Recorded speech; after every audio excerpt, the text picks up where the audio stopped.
Allô, allô, allô, bien heureux, bien heureux. J'espère que tu vas bien cette semaine. Écoute, aujourd'hui, on a un gros épisode parce que, évidemment, on va parler de bonheur. Tu le sais, toi puis moi, on parle du bonheur, comment on peut le choisir. Mais j'aimerais te poser une question en lien avec le bonheur. Est-ce que tu t'es déjà dit, moi là, je vais être heureuse quand... Trois petits points. Ajoute ce que tu veux au bout, quand je vais obtenir cette promotion-là, quand je vais déménager à la campagne, quand je vais avoir une femme de ménage, quand... Peu importe. Est-ce que tu t'es déjà dit ça? Moi, je vais être heureuse quand? Moi, oui, là, plein de fois, c'est arrivé dans le passé, de moins en moins, parce que je suis très à l'affût et je choisis mon bonheur selon mes fondations à moi, selon ma propre définition du bonheur. Mais toi aussi, tu as le pouvoir de choisir ton bonheur. Et tes fondations à toi de bonheur ne sont pas les mêmes que les miennes. Et là, je vais te donner quelques pistes de réflexion pour toi aujourd'hui pour vraiment t'aligner à construire ces fondations-là. C'est comme une amorce de bâtir tes fondations pour créer ta propre étampe de bonheur. Parce que ton bonheur, il y a juste toi qui peux le construire.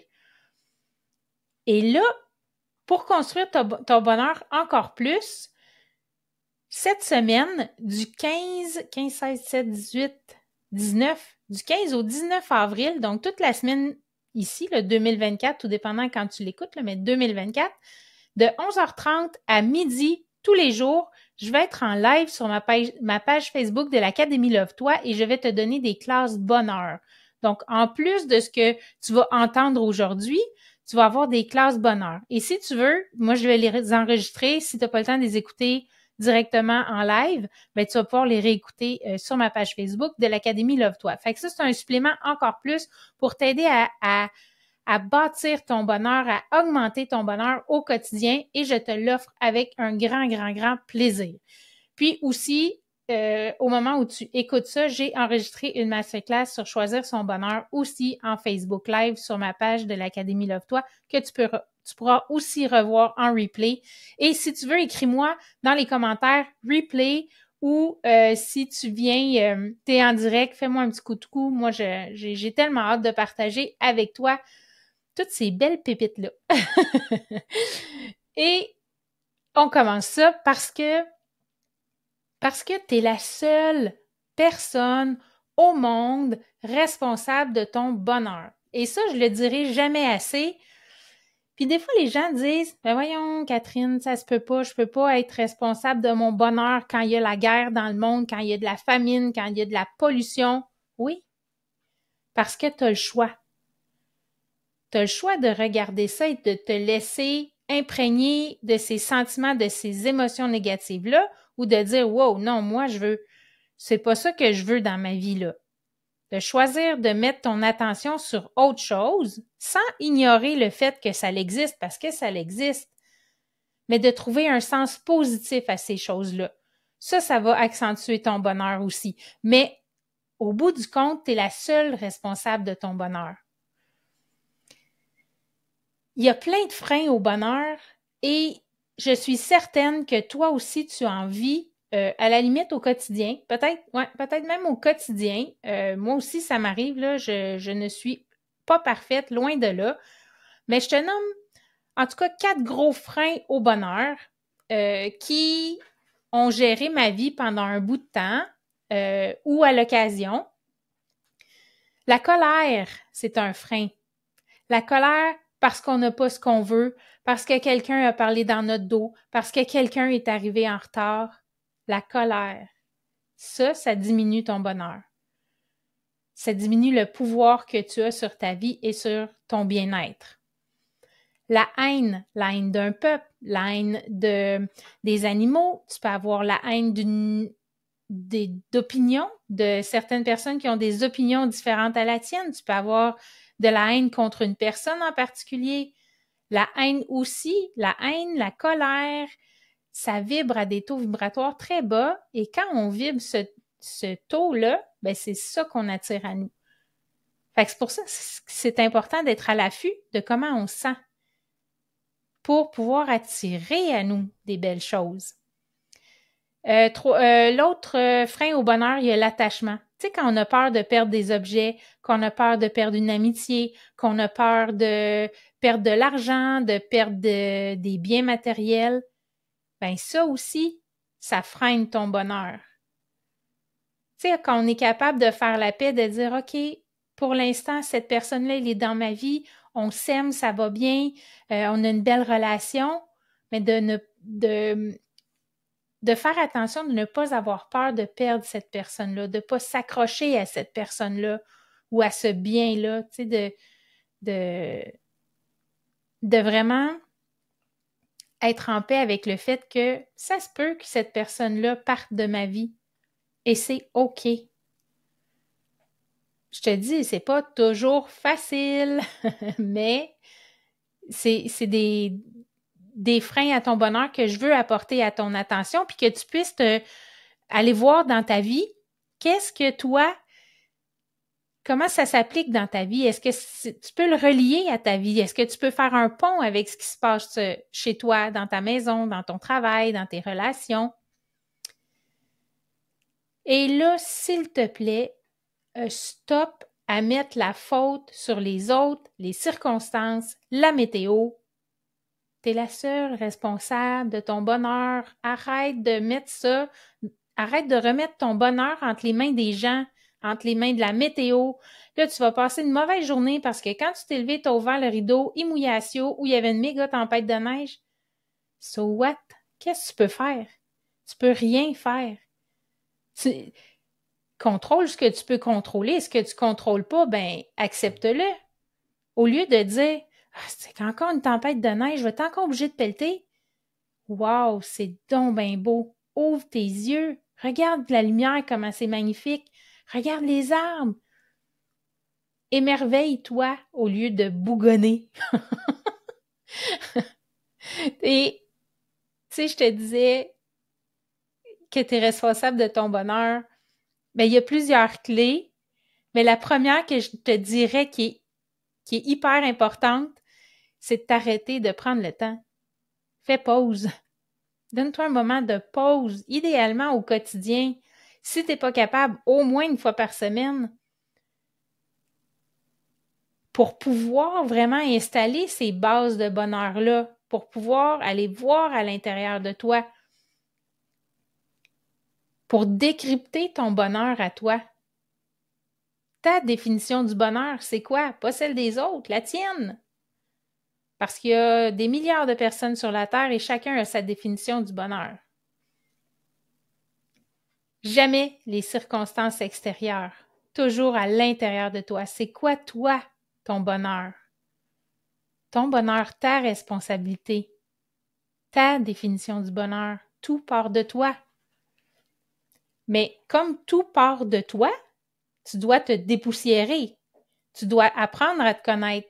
Ça fait combien d'années que tu surfes sur la Josée d'il y a 20 ans? Que tu dis, ah oui, moi, je suis comme ci, comme ci, comme ça. Mais c'est la Josée d'avant. Ce n'est plus la Josée de maintenant. C'est qui la Josée de maintenant? Qu'est-ce qu'elle aime? Qu'est-ce qu'elle aime pas? C'est quoi qu'elle aimerait essayer, Josée? C'est quoi les qualités de Josée maintenant? Ses défauts?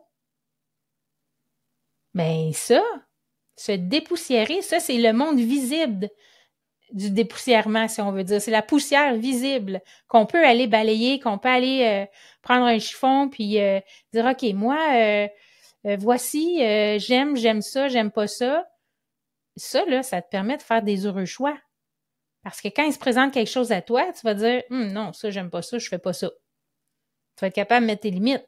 Tu vas être capable de te respecter. Tu vas être capable de reconnaître tes besoins. Et quand on se dépoussière aussi dans l'invisible, c'est-à-dire qu'on apprend à se connaître dans l'invisible. L'invisible, c'est quoi? C'est l'histoire de ta vie. C'est quoi tes réussites? C'est quoi tes échecs? C'est quoi tes accomplissements que tu as eus? C'est quoi les obstacles que tu as réussi à passer par-dessus? C'est quoi les outils que tu as mis en place pour pouvoir passer au travers de ça? Parce qu'on a tout en soi pour réussir à passer au travers. Tous les outils sont là. Et l'univers t'envoie pas d'épreuve si t'es pas capable de le traverser. Parfois, c'est plus difficile, parfois, c'est plus long, je t'en conviens. Mais tout est à l'intérieur de toi. Avoir confiance en nos outils intérieurs, ça rend la vie plus légère. T'es plus heureuse parce que tu sais que peu importe ce qui va t'arriver dans le futur, tu sais qu'en dedans, tu as tout ce qu'il faut pour passer au travers. Fait que t'as pas besoin de t'inquiéter, pas besoin de te stresser, pas besoin d'être anxieuse. L'invisible, c'est aussi tes réussites, tes échecs. C'est tout ça. Aller dépoussiérer, apprends à te connaître. En superficie, mais en profondeur, c'est encore plus important. Parce que quand tu veux faire des choix, si tu ne te connais pas, si tu veux faire des heureux choix, augmenter ta qualité de vie, ton niveau de bonheur, avoir une vie qui fait du sens, être aligné, t'apprendre à te respecter, à t'accepter, à t'aimer, ben, il faut que tu te connaisses. Pour moi, là, c'est le b.a.-ba du bonheur. Décrypter le bonheur là, et te dépoussiérer, c'est le b.a.-ba. Après ça, ben, on parle des valeurs. C'est quoi tes valeurs principales? Moi, j'aime bien dire les 5 valeurs principales, tes valeurs fondamentales sur lesquelles tu vas pouvoir te déposer quand tu as une décision à prendre de dire est-ce que ça convient à mes valeurs fondamentales? Si ça coche non, si tu dis oui, mettons, oui, ça répond à ma valeur de respect, ça répond à ma valeur familiale, ça répond à ma valeur de communauté, blablabla, mais qu'il y en a une que ça dit non, ça ne répond pas à cette valeur-là, bien, la réponse, c'est non.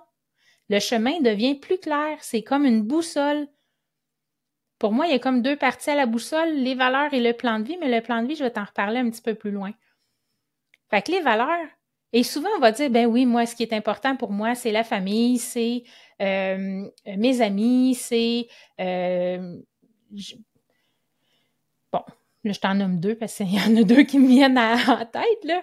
Mais il faut creuser plus loin que ça. Il faut vraiment se poser la question, est-ce que ceci est plus important? Et dans ma formation, j'ai un outil extraordinaire pour vraiment déterminer tes valeurs, les 5 valeurs fondamentales. C'est un exercice qui est le fun à faire, mais en même temps, c'est un exercice qu'il va falloir que tu prennes le temps, que tu ralentisses, que tu prennes le temps, que tu t'assoies. Et les valeurs, en fait, là, tout ce que je te dis là, aujourd'hui, c'est important. Je dirais même que c'est hyper important. Fait là, l'autre chose que je veux te parler, c'est les peurs. Les peurs sont tellement présentes. Et les peurs, c'est une émotion en réponse à un danger ou à une menace qui est réelle ou pas. Et les peurs sont reliées au futur aussi. On a peur de ce qu'on pourrait ressentir. C'est ça qui arrive. On a peur que si il nous arrive un accident, qu'on soit ou qu'il arrive un accident à, je sais pas moi, notre enfant qui prend la route, ça fait pas longtemps qu'il a son permis de conduire, puis là, on est stressé parce que, eh boy, il y a pas beaucoup d'expérience, il neige un peu dehors, puis là, mais on a peur de quoi? On a peur du futur, d'un événement hypothétique que peut-être qu'il va arriver, peut-être qu'il va pas arriver. Et c'est un événement qui... Ben, est-ce que ça te rend heureux? Non. Pourquoi? Parce que tu n'es pas dans le ici maintenant, tu es dans le futur. Mais si on se rappelle qu'on a tous les outils qu'il faut pour faire face, ben si c'est ça qui va arriver, ben on va faire face, puis on va avoir les outils pour faire face à cet accident-là. Et que là, je lance pas ça dans l'univers, là, je veux pas que ça arrive, je veux pas, tu sais, je touche du bois, là, tout le monde est tout le monde est correct, là, mais c'est ça. C'est une émotion en réponse à un danger et ce danger-là, c'est souvent on se l'imagine. Puis tu sais, dans 85% des cas, ça ne se réalisera pas. Ce qu'on pense qui va se passer. Mais imagine comment ça vient nuire à notre bonheur quand on reste pris dans nos peurs. Et la peur, c'est un besoin de sécurité qui n'est pas comblé aussi. Et là, on peut aller il y a d'autres couches en dessous de ça, la peur de sécurité qui est non comblée, mais je ne rentrerai pas dans les détails aujourd'hui. Mais faire attention à nos peurs, en prendre soin, de dire « OK, ça va. Peut-être que ça va arriver, mais probablement que pas. » Je répète la statistique, 85% des choses qu'on pense qui vont arriver arrivent même pas. Alors, on peut-tu arrêter de s'en faire stresser puis être anxieux parce que pour quelque chose que, tu sais, qu'il y a 8,5 chances sur 10 que ça n'arrive pas? Tes pensées aussi. Là, tu sais, on a parlé de décrypter le bonheur, on a parlé du B.A.B.A. de la connaissance de soi, de se dépoussiérer. On a parlé des peurs aussi et des valeurs. Là, je te parle des pensées. Parce que nos pensées, 60 000 par jour à peu près, là, c'est ce qu'ils ont estimé les scientifiques. 95% c'est les mêmes qu'hier, puis 80% de celles-là sont négatives. Fait qu'est-ce que tu peux imaginer combien ça vient impacter ton bonheur au quotidien si tu ne prends pas le temps d'observer tes pensées et de dire « Oh non, toi, t'es pas le bienvenu. Moi, ce que je veux, c'est ceci. » Mais si tu prends pas le temps de t'arrêter, de ralentir, d'observer tes pensées, par n'importe quel moyen, là, soit la méditation, l'écriture, le journaling, peu importe, ben, tu vas continuer à subir tes pensées parce qu'elles se répètent constamment. Puis est-ce que c'est ça que tu veux? Si tu es tanné de vivre cette situation-là dans ta vie, par exemple, que tu rencontres toujours un partenaire de vie qui ne te respecte pas, ben, si tu ne changes pas tes pensées, c'est toujours ce genre de personne-là que tu vas attirer. Parce que les pensées émettent des vibrations, toutes les vibrations dans la vie. Fait que si tu vibres le négatif, c'est le négatif qui va t'arriver. D'autant plus important de les observer puis de les changer, de les modifier, de les mettre à ton avantage, de les mettre à ton service. Tout ce que tu fais ou ne fais pas, c'est à cause de comment tu vas te sentir. Et là, je répète parce que c'est une phrase très, très impactante dans ma vie à moi, en tout cas. Tout ce que tu fais ou ne fais pas, c'est à cause de comment tu vas te sentir. Parce que tu penses, si je reprends l'exemple de l'accident de voiture hypothétique de ton fils qui vient d'apprendre à conduire, qui a son permis, qui a une mini tempête de neige à l'extérieur, mais qui n'a pas d'expérience, ben, tu appréhendes que si ça l'arrive, comment tu vas te sentir? Ça va être vraiment inconfortable. Tu vas être triste, tu vas être en colère, tu vas être frustré, je te l'avais dit, tu n'aurais pas dû prendre la route, blablabla, puis là, ça... Fait que tout ce que tu fais ou ne fais pas, c'est à cause de comment ça va te faire sentir. Et comment ça va te faire sentir, ça part de ta pensée. C'est la pensée qui crée des émotions. Je pense que mon fils va avoir un accident parce qu'il y a une mini tempête sur la route et il vient d'apprendre à conduire. Crée chez moi une émotion de stress, d'anxiété, de peur.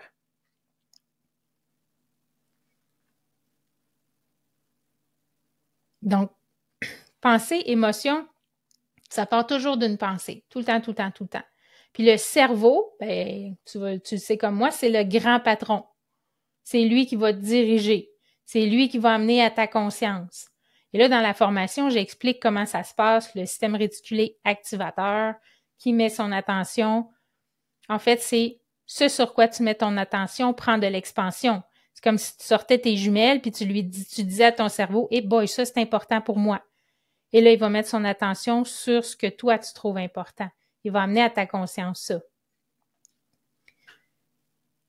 Mais observer et changer ses pensées, c'est d'avoir du pouvoir sur ton bonheur, sur ta qualité de vie, sur le sens de ta vie que tu veux donner aussi. Et ces pensées-là, tu sais, mettons là, parce que ça fonctionne comme, c'est des chemins neuronaux, de l'électricité entre deux neurones, des neurotransmetteurs qui connectent les neurones ensemble, ça fait des chemins neuronaux ensemble. Et ces chemins neuronaux-là, à force de les répéter, ça devient des autoroutes. Donc, quand il arrive une situation X, Y, Z, que je prends l'exemple d'Annick Laprate, dans le cours, elle mentionnait quand un enfant est avec sa maman et pour la première fois, il voit un papillon, sa maman lui dit « Oh, regarde le beau papillon, il est magnifique, il a plein de couleurs, regarde comment il vole haut. » L'association, c'est « Oh, wow, un papillon, c'est beau, ça a plein de couleurs. » Fait que la prochaine fois que tu vas voir un papillon, dans ta tête, le chemin neuronal du papillon va s'activer, puis ça va tout de suite t'envoyer le sentiment de bien-être de « Oh, regarde comment c'est beau un papillon. Oh, regarde s'il est beau, il vole haut, hein? » Ben, c'est la même chose pour tes pensées négatives. Le chemin neuronal négatif. Et c'est possible de changer ces chemins neuronaux-là par des techniques de reprogrammation, par la répétition, par les émotions. Bon, il y a plein de choses qu'on peut faire. Mais ce que je voulais porter à ton attention, c'est que dans ce chemin neuronal-là, disons que tu veux ta pensée, là, on repart de la pensée, je vais laisser de côté les chemins neuronaux parce que c'est un peu plus compliqué, là, mais disons qu'on part de ta pensée. Tu te couches le soir puis tu dis « OK, demain matin, je me lève de bonne heure, j'enfile mes running shoes et je m'en vais faire une petite course du matin, ça va me faire du bien, ça va me réveiller. » Tu prépares tes vêtements, tu mets ça sur le bord de ton lit. Tu dis comme ça, demain matin, je me réveille, j'enfile tout ça et je sors de la maison. Le lendemain matin, il arrive, le cadran sonne. Bon, ton intention hier était pourtant très, très bonne. Mais là, je suis fatiguée, je dormirai encore 10 minutes. Pèse sur snooze, puis on attend 10 minutes. Et là, ça me tente pas. Encore un autre snooze. Et là, tu finis par te lever. Penses-tu vraiment que tu vas aller enfiler tes vêtements de course puis d'aller courir? Il est trop tard. Ton intention, elle est plus là. Mais ce que ça l'a fait, c'est que ça l'a créé un marqueur, un flag rouge dans ce chemin neuronal-là. Et la prochaine fois que tu vas vouloir te lever le matin pour aller courir, quand ton chemin neuronal va s'activer, que tu vas avoir l'intention, la pensée d'aller courir le lendemain, lui, il sait déjà que, la dernière fois, a pesé snooze 2 fois. On n'ira pas aujourd'hui non plus. On n'ira pas demain matin non plus, là. Oublie ça. Mais encore là, à chaque fois que tu dis, que tu penses, que tu dis que tu as l'intention de faire quelque chose et tu ne le fais pas, il y a un marqueur qui s'installe, un flag rouge. Et la fois suivante, quand tu essaies de le faire, oublie ça. Ça va être plus difficile. Sauf que la bonne nouvelle, c'est que ça s'enlève, ces marqueurs-là. On peut les enlever par, encore une fois, différentes techniques que je ne mentionnerai pas aujourd'hui parce que c'est beaucoup trop long et c'est pas le but de l'exercice. Mais les pensées jouent un rôle, je vais te le dire, hyper important dans ton bonheur. Confiance et estime de soi et boy. Ça, là, c'est un gros morceau et je dois dire que la confiance en soi fait partie de l'estime de soi. C'est pas un ou l'autre. L'estime de soi, on la divise en 3. Il y a l'amour de soi, l'image de soi et la confiance en soi et les 3 sont reliés un l'autre. Quand tu en travailles un, c'est les 3 que tu travailles en même temps. Et ces 3-là accumulés donnent l'estime de soi. L'estime de soi, c'est la valeur que tu t'accordes. Qu'est-ce que tu vaux? Qu'est-ce que tu penses que tu vaux? L'amour de soi, c'est s'aimer, c'est se respecter, c'est arrêter de subir, c'est de respecter tes besoins, tes valeurs, tes limites. C'est ça l'amour de soi. C'est se dire je t'aime souvent, je m'aime. L'image de soi, c'est comment tu te perçois, comment tu te parles, la façon dont tu te juges. Ça, c'est l'image de toi. Puis ce qui est important, c'est que l'image de toi, une image de toi positive, est vraiment importante, sinon tu dépends du regard des autres pour te valoriser. Ça veut dire que tu vas chercher ta valeur dans le regard des autres si ton image de toi, elle n'est pas positive. Et ça, c'est très, très fréquent et j'échappe pas à cette... malheureusement. Au regard des autres, je suis un être humain, de moins en moins par contre, parce que je prends le temps d'observer mes pensées, je prends le temps de ralentir, de me poser, de regarder de me dépoussiérer. Tout ce que je t'ai montré, là, c'est des choses que moi, c'est un parcours que moi, j'ai marché, que j'ai dû marcher par obligation. Pourquoi? Parce que je suis allée au bout de mon élastique, il a pété. J'ai mis 2 genoux à terre, puis il a fallu que je me relève. Puis il a fallu que je m'arrête et que je regarde à l'intérieur. Et que j'ai ça, c'est important, ça, c'est pas important. C'est ça que je veux, non, ça, j'en veux pas. Voici mes valeurs, voici comment je pense, voici mes peurs. J'ai peur d'être l'imposteur, j'ai peur de l'échec, j'ai peur de pas être aimé, j'ai peur blablabla, blablabla, blablabla. La liste est longue, là. Tout le monde a sa propre liste. Mais quand on commence à choisir d'aller améliorer tout ça, de se choisir, de te mettre en priorité, tout ça, ça devient plus clair. Puis après ça, tu peux faire ton plan de vie. Qu'est-ce que tu veux vivre? Qu'est-ce que tu veux ressentir dans toutes les sphères de ta vie? Autant personnelle, professionnelle, amoureuse, sociale, ta vie, si tu veux, tu peux ajouter financière aussi, là, c'est à toi de voir. Donc, toutes les sphères de ta vie. Qu'est-ce que tu veux? Qu'est-ce que tu veux ressentir?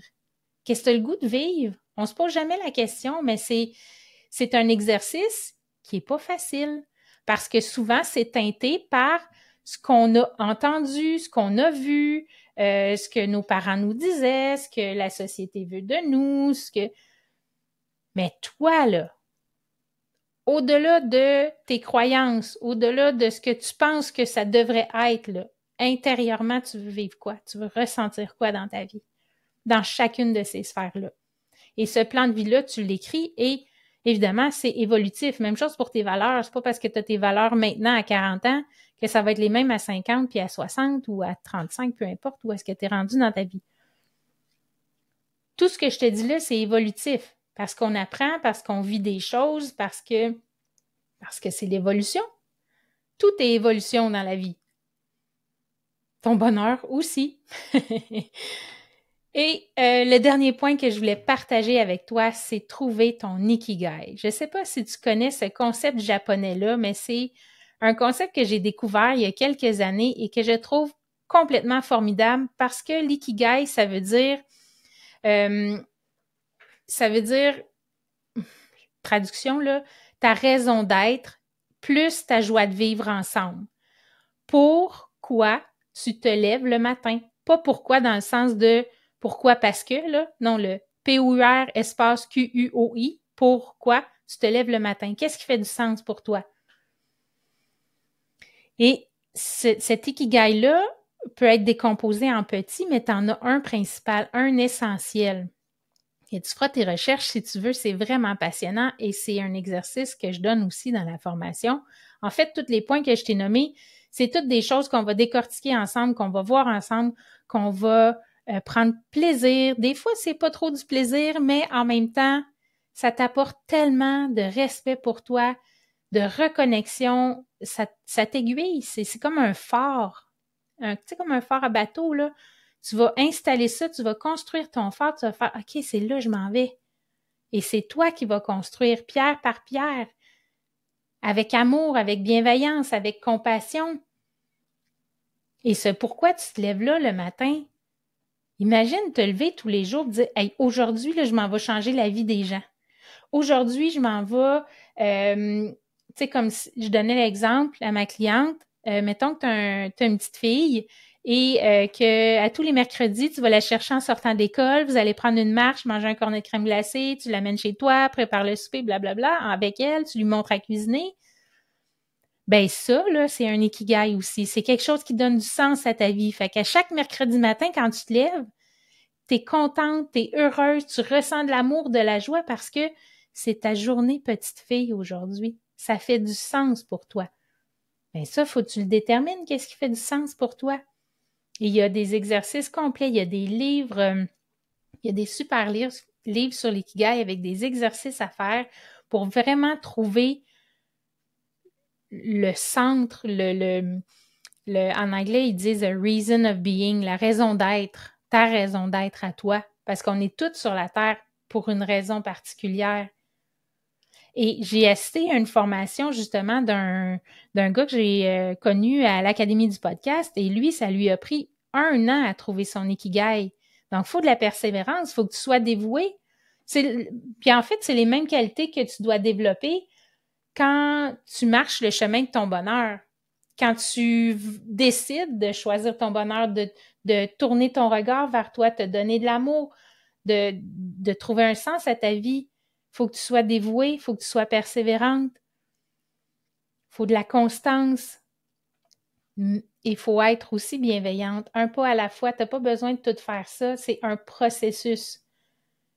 Et quand tu fais la formation, le parcours, écoute, j'ai monté un guide, là, je suis assez fière de mon guide, et c'est un guide que tu vas déposer, que tu vas reprendre, que tu vas chercher, que tu vas garder, ça va toujours rouler en arrière dans ta tête, puis là, tu vas faire « Ah oui, c'est vrai, je peux ajouter ça dans ma liste des j'aime. Ah oui, c'est vrai, telle affaire. » Puis petit à petit, plus tu vas avancer, plus tu vas faire des pas, plus ça va se clarifier, plus tu vas être bien, plus ton bonheur va s'amplifier. Mais tout ça part du moment où tu choisis de choisir ton bonheur, que tu prends le temps de ralentir, de te donner le temps d'être toi, de souffler, de dire « OK, là, c'est moi la priorité. Je suis ma priorité. » Et c'est un cadeau tellement inestimable à se faire, juste parce qu'après ça, ces outils-là, tu les as dans ton sac à dos. Puis quand tu les oublies parce que le train-train quotidien revient, ben tu vas pouvoir dire « Hey, wow, stop, là. C'est quoi déjà l'outil que j'utilisais? Ah oui, c'est ça. » Et là, tu te remets à faire attention parce que, tu sais, on va se dire, là, la vie, c'est la vie. Ça continue, ça évolue, ça roule. Mais quand tu deviens consciente, que tu observes tes pensées, que tu observes ton corps, que tu observes tes réactions et que là, tu sens que, oh, j'ai beaucoup de colère, oh, je suis impatiente, oh, je suis tout le temps frustrée. Oups, tu es capable de t'observer, de tourner tes yeux vers l'intérieur et de dire, OK, là, je me pose, qu'est-ce qu'il y a? Qu'est-ce qui se passe? Ah, ouais, j'ai pas respecté mes valeurs. C'est vrai que j'ai un déséquilibre dans ma vie professionnelle et personnelle. Comment je peux équilibrer ça? Mais tu as les outils avec toi. Quand on a les outils et qu'on les applique, parce que, tu sais, souvent, on va suivre des formations, on va lire des livres, de la page 1 à la dernière page.